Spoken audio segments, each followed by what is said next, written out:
Welcome to the Trust Factor Radio, bringing you interviews and insights to unlock the power of the subconscious mind to create authority, credibility, and trust. With your host, the Authority Architect, and best-selling author, Neil Howe.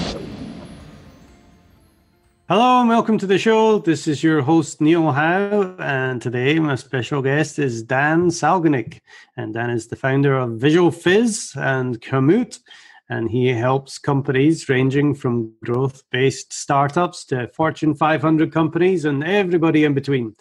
He and his firm help them create a more succinct and well-rounded digital and physical marketing strategy that instills emotions while also leveraging data to make marketing decisions. Dan has been a serial entrepreneur since his sophomore year in high school and has a huge amount of respect for the grind, as well as getting the digital marketing going. Dan, welcome to the show. Hey, thanks for having me. I appreciate it. Well, we've got two things to talk about here. Digital marketing, which is, something that people are always trying to get their head around. And then we've got the physical marketing, which is, been going on for years, but seems to be extremely important that you are creating another company around that. So plenty to talk about here today, but let's get a little bit more background from yourself and how you got going with Visual Fizz. Yeah, definitely. So I guess it all started, I worked for a number of different agencies, ranging from some of the world's largest agencies, 5, 10, 20,000 people, to some of the mom and pop shops with 4 people. And by kind of leveraging what I've learned, having to do, wearing many, many hats versus being very streamlined in my approach for some of the larger agencies, I was able to learn quite a bit. And when I was working for a mid-size agency, about 60 to 70 people, I found that there is kind of this happy medium of being not too big and not too small. Once this agency actually lost a number of major clients, not due to any issues, just some of the companies switched to new agencies, others were bought out by larger companies, I was actually let go. And I decided, I'm either going to find a new job or build create my next job. So I met my co-founder 3 days before leaving to Southeast Asia for 4 months. Decided, let's try this thing out. And then 3 days later, I was out of the country, out of the continent for a few months. But since then, we built Visual Fizz and decided we're going to take a stab at it. And we've been running ever since. Excellent stuff. So explain to me what Visual Fizz is. Kind of like the name, and describes the visual aspect of it. But what do you do at Visual Fizz? Good question. So we are a full-service digital marketing agency. Really, the root of what we wanted to do is build an emotional and experiential-based agency. Not necessarily to say that we're going to create massive activations, but just ensuring that every type of campaign that we work with clients, whether it's content-based, whether it's paid social, paid search, etc., there's some sort of emotion or kind of goal attached to it, which creates some sort of emotional effect. So when we're talking about digital or visual really kind of represents the underlying goal with digital marketing or marketing as a whole. I mean, you really have to see it, you have to experience it. And then the fizz part, kind of weirdly enough, just kind of made sense from our end because fizz offers all the sensations. You could touch it, you can smell it, you could hear it, you could feel it, and you can taste it. So we kind of like the fact that fizz, offers all 5 of these different factors. So we figured, that kind of really worked well with what we're trying to go for. All right. Well, I'm definitely going to get into your head about the whole emotional aspect of marketing. But before we get there, talk to me about the kind of clients that you help. Sure. So generally we try to, we range. A lot of our clients are startups with 2, 3, 4, 10 people. And then some of our clients are $10 billion plus dollar companies, Fortune 500 type of companies. Really the happy place from our end are clients, even, not so much from a budget perspective, but just as a mindset perspective, the ones that willing to kind of experiment. They understand that marketing is one big test, and that, some campaigns might do really well while others may not. Those are really our ideal clients because they're more willing to try something new. We try to not go for the approach where we just say, hey, throw $100,000 into paid media. Sometimes we think that when you create a more diversified type of campaign, you can have a more diversified outcome, right? Some will do great, some may not, but that's really the whole point of testing. From a size perspective, our ideal client are the mid-sized companies, generally ranging in revenue between, let's say, 5-10 million to about $100-150 million revenue. So to speak, their marketing budget is normally from $30,000 a year to $150,000 to $200,000 a year, minus their paid spend. Mm-hmm. Great. Well, two different size companies there, or three even, but do you see the same kinds of marketing problems throughout? Sometimes, a lot of times when you're working with smaller companies, let's say the ones that, let's call it under 20 people companies, they're generally doing, let's say, under $1 million or a couple million in revenue. A lot of times their issues are they don't really have a unified strategy, which they already understand is leading them towards a conversion. So whether it's through social, SEO, content, they may be doing one really well, which has allowed them to grow to that certain point, but they kind of plateau at that certain point and generally come to us because, either they've tried it themselves and it was just too difficult, or it's too time consuming, or they work with another smaller agency or a contractor and it just didn't work out for them. So they need something that's a little bit more well-rounded. But when you're talking about some of the large companies, for example, we've worked on some small projects for Toyota, as well as some other industry leaders in their own respective space. It's generally that they're trying to remove the bureaucracy of working with some of the big agencies that they already work for. Some of our competitors who are, multi-$100 million companies, which are, amazing companies, they just have a lot of extra bloat, a lot of extra bureaucracy in their process, which me as a project manager, I try to avoid right from the beginning of, launching the company. They come to us because they know we'll create something in a bit of a quicker and more controlled environment without so many people having to touch it, and they'll receive something that's going to cost them less, generally speaking, on a much more finite timeline and budget. So that's really kind of the difference. Is big companies come to us for the efficiency, smaller companies come to us for kind of creating a unified structure around their growth. So what kind of issues do you see with the advertising? Because you're making the emotion part very paramount to what it is that you do. What issues do you see with the advertising as it is right now that many businesses have in place? The two that I could generally come up with is, for one, they generally do not have a well-defined kind of three-dimensional strategy. That's kind of what I alluded to a little bit earlier is, a lot of people come to us and they say, hey, we tried to spend, $1,000 on our PPC campaign, and it didn't work for us. And they kind of discounted or discluded PPC as their general marketing strategy forever. What we try to do when companies like this come to us is we don't even look at the PPC strategy until we look at everything else around that campaign, right? What are the landing pages looking like? What's the website looking like? What are the conversion funnels? Do you have social channels that look good? And from that kind of mindset, we're able to see where the company has been able to be successful and be not so successful. And, to be quite honest, I've turned down a lot of projects, or maybe have put them on hold for a bit due to the fact that these individuals, especially, founders, are very passionate about what they're doing, or marketing directors are very passionate about what they're doing. And when you come and, kind of criticize their work, and it's obviously all in good faith because you want to win the business, not everybody loves that. But what we try to do is be very kind of civil in our ways of letting them know that, we'd love to launch their paid social campaign, or we'd love to launch their PPC campaign, or whatever else it may be. But we have to start focusing on what's kind of prudent to the project, which maybe their website is just not it's not well designed for conversion. So we may have to start with a web development project before we even think about doing PPC, creating new landing pages, things like that.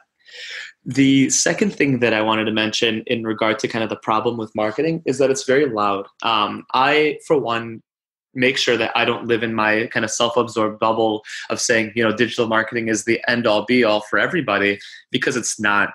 And so for a lot of individuals, what I try to do with my team is come up with strategies that make more sense, especially for their size, right?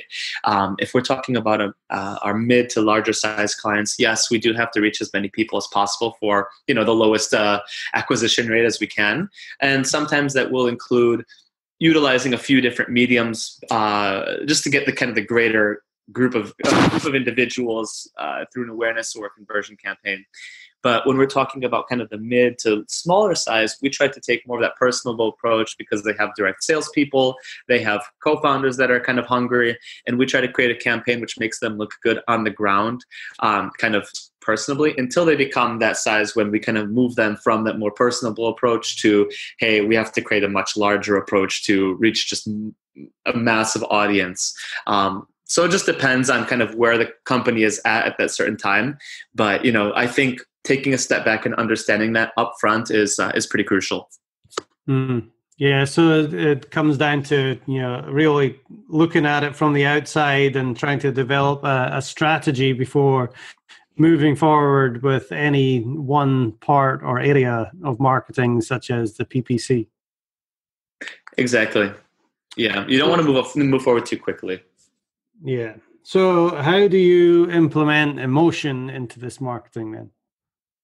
We try to understand the demographic and the individuals who are going to be utilizing this, this campaign. And one of the things that I've actually tried to do from the beginning is I learned when I was actually quite young. I spoke with a CEO. He gave me like 30 minutes of his time. I think I was in high school at the time. And I asked him, how do I know who I'm selling to? And his response, I use it to this day, almost every time I'm asked a question like this, is to understand a demographic. You don't create these bubbles of individuals, these kind of pre-existing groupings, such as it's a female, they're 25 to 35, and they live in a major city, because that doesn't really it doesn't really answer the question. Anyone can answer that type of question. Who uses XYZ brand? The real underlying kind of understanding of whom is your target demographic is you take one person or maybe 10 people, and you define these 5-10 people to the best of your ability. From what do they do when they wake up? What are they searching when they go on on their phone when they wake up? What do they do after breakfast? What do they look at on their commute? Who do they talk to? What's their entire day like? Right. So we're getting like a 24-hour scope into 5 or 10 people's lives. And then from there, we're actually doing a reverse pyramid versus the other way around, where we're trying to become a little bit more specific in who we're looking for. Here we're becoming more broad. Because I think in that case, when you're understanding the emotional appeal of what your product is offering, you have to understand the emotions that the person wants to, let's say, react to in order to create that, let's say, conversion or sale or share of, sharing on social, whatever our end goal is, right? So if we're talking about, I'm not going to say whatever product, XYZ product, and our goal is really to instill passion. I'll give you an example. We were talking with a fitness company just recently, and the goal is, when people that are in fitness generally are very passionate about fitness, and it's actually a niche fitness community, so it's even better. And those individuals who are into the niche fitness community, so not the general health club, but they really are looking for one type of fitness to, whether it's yoga, whether it's kickboxing, whether it's, bicycling, cycling, whatever. They want to get something out of it. And really, when it comes down to it, people have brand loyalty and kind of that brand equity when they feel like the brand is giving back to them. And what they're giving back to them is kind of a sense of community, which is an emotion, right? It's kind of togetherness. It's feeling, they're passionate about it, but they're feeling kind of compassionate about towards the other individuals there. And so that's kind of what we really try to do with all of our clients, is like figure out what that emotion or a few emotions we want to instill in our campaigns, and then kind of take it home with like whatever we're doing, you know, whether it's the imagery, whether it's the content, whether it's in-person events, things like that. So what do you see as some of the fears that people have about, you know, sharing that kind of emotion in their marketing? You know, I think when a lot of people try emotional marketing, they can have very mixed responses because, you know, if you're trying to go for something that's, let's say, all about love and you know, people just want like Valentine's Day or whatever it may be, there's a lot of negativity that can come from it because it's not as neutral of a campaign. You know, it's almost like trying to push a specific place or religion or something else, obviously not to that extent, but you are pushing a very specific feeling towards someone, and obviously not everyone is going to react the same way. You know, let's say on Valentine's Day you have a couple that loves each other and this restaurant appeals to them, and they push their marketing towards that, you know, to them, and it works. Someone who may not be in that situation may have a very opposite reaction to that type of post. And you know, when it comes to the platforms that we're using, they're not perfect, and we're, you know, at the end of the day, we are looking at a demographic, but we're generalizing. So we've seen that quite a bit in things like Super Bowl commercials, different types of online posts that have gone very negatively. We've actually created a couple of articles around ad failures over the past couple of years, and they have really tried to create a very emotional connection. But if you kind of miss your mark on what you're trying to do and you hit kind of the wrong chord for people, that can snowball pretty negatively, you know, quite quickly. So that's probably the biggest fear with emotion is if you don't get it right, it can have negative consequences. But if you do it correctly, like a lot of big companies, for example, like Tom's, or, you know, some of our, you know, the ones that everybody kind of talks about, it can go very, you know, it'll go really well, you know, for you. And I think that's kind of the trade-off that you have to be willing to make in that experimentation phase.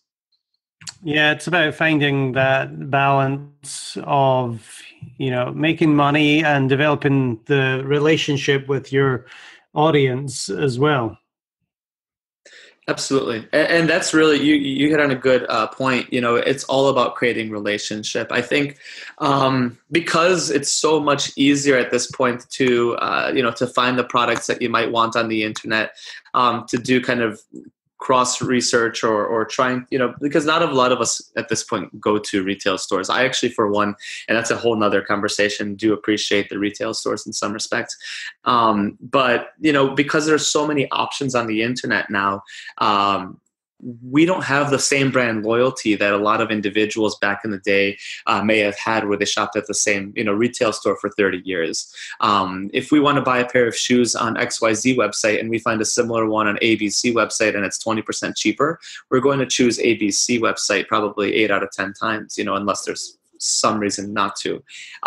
So creating that relationship really does appeal to people, because that's where you create brand loyalty, and that's how you get people coming back without having to, you know, bring down your price lower than any of your competitors, or that's kind of like what Apple has. You know, they try to build that community around the Apple community, and that's why people are still spending, you know, $1,300, $1,200 on new phones, even though their competitors have comparable phones for, you know, maybe 30-40% cheaper.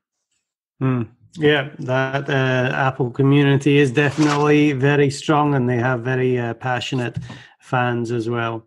Dan, what do you see as some of the misconceptions or myths surrounding marketing, digital marketing especially, that people just are getting wrong? You know, one of the big things that I recommend, I mentioned, is that there's not really this concept of if you build it, they will come. And, you know, I think a lot of individuals think, oh, you know, I built this beautiful website, like now I'm going to make money. Yeah, no, most likely you're not. It takes a lot. You know, there's a lot of these kind of, let's say, overnight successes that people hear and want to become, generally took 4, 5, 6, 10, 15 years to build. No one just heard about them for the past 10 years. And so I think that's one of the big misconceptions that people don't really always think about. Like Google, for example. Google seems, people are just like, wow, Google grew so quickly. I mean, yeah, it's one of the largest companies in the world now. But they started in a garage, same as a lot of other companies. And, I think that's one thing to consider is that, it's not going to be the prettiest looking website that's going to win all the business. It's not going to be the campaign that throws the most money, at the wall, that's going to win the most business. A lot of times it's not even, which is something I always push for, it's not even going to be authenticity that wins the most business, which a lot of times it helps you, and it's definitely something I always recommend. But it's kind of creating a well-rounded structure that's going to that allows you to grow organically, and then eventually, most businesses grow through strong partnerships, higher quality products, PR pushes, but it's definitely a hybridized approach. It's not a one size fits all type of thing. So I guess don't put all your eggs in one basket is something I always recommend, because I really am a big believer in creating kind of like I mentioned it a few times, but I want to repeat it. A well-rounded strategy, which does take into consideration a lot of different moving parts, but also. Consistency is something I've always, I've been asked this question quite a bit, like what have people found to be successful, or what creates a successful campaign? And it's consistency, and it sounds kind of cliche, but it's perseverance, because a lot of times what happens is after, let's say somebody wants to become an Instagram influencer for XYZ topic, after 3 months of posting continuously, and they've just seen some growth, they quit, or same thing with sales or whatever else it may be. I really recommend creating, consistent approach that doesn't burn you out, as well, because that's very common. Burnout's very common in entrepreneurs. And also, just making sure that when you're pushing your brand and your strategy, no matter if you're the small mom and pop shop that wants to do marketing, or a company like Toyota or some of our other larger clients, the key to any of these successful campaigns is creating a consistent flow of kind of progress and content and things like that. So you have a big concentration on digital marketing, but you are also looking at the physical marketing as well with your new company, Commute. Tell me a little bit about that, Dan. Yeah, definitely. So launching Visual Fizz, I always knew there has to be something beyond a marketing agency. I've worked for the agencies. I'm a big believer in the concept of innovate or die. And I know that with the digital agencies, you really can't be just a straightforward agency anymore. You have to continue innovating. And I was riding along the highway in Chicago, and anyone who's been in Chicago or any major city knows that, driving on a highway at rush hour is a pain in the butt. You're literally sitting there in traffic. You're not moving. You're looking at, your surroundings, because you can't do a whole lot. Maybe you're listening to a podcast, but you're kind of stuck. And so when I was doing that, and I was doing that quite often when I was living a little bit further from my office, I noticed that there were so many available white semi trucks. They don't have any advertising on them. They don't look good. They're kind of an eyesore. And I figured, there's an opportunity here. And I'm not saying we have to, dirty up all of the highways with these kind of flashy, loud ads. That's actually the anti what I want to do, because I want everything to be designed by an agency or a creative group of individuals. But essentially what I'm creating with my team is another platform which can compete with the billboard industry, which has not changed in a very, very, very long time. And from the high level, what we're creating is just another competitor in the outdoor advertising space. It's one that, even though, people have put vinyl ads on trucks for a long time, we're democratizing that process so tech companies can start doing it. So, companies that don't own the actual trucks can start doing it. And I guess from the lower level, where people are kind of, maybe not seeing as much, as we're actually creating a new data company, which this is kind of the interesting part, which I hope to at one point become a competitor to some of the big companies like a Waze, with retrieving as much data as possible, because we have trucks, driving a couple 100,000 plus miles per year per truck. So what we're planning on doing is actually building a big data company wrapped around a truck wrapping, semi-truck billboard company. So we're going to be able to provide a lot more data to our customers in terms of who's actually seeing the ads versus, some of the major players right now are kind of just using census information, which is great, but not enough. Coupled with the fact that, they're getting millions of impressions. They're very, very inexpensive. They're probably going to cost, 5, 10, 20% of what the billboards cost in some of those high traffic regions. And it's just a really interesting, innovative product built from a very old non-innovative industry, which is logistics and billboards. Rather that's billboards. Yeah, that's really interesting. Like you said, innovation is leading the way. We've got Uber and Airbnb, and now you got Komoot, which is you're going to be the same thing in the billboard industry, which is great idea. Well, Dan, tell me about some of your clients. How have they benefited from working with you? What kind of problems or issues did they have before seeing you, and how were you able to help them? And ultimately, what was the outcome for their business? Sure. Yeah, I'm happy to give you some examples. I'll probably keep names out just to, keep it general.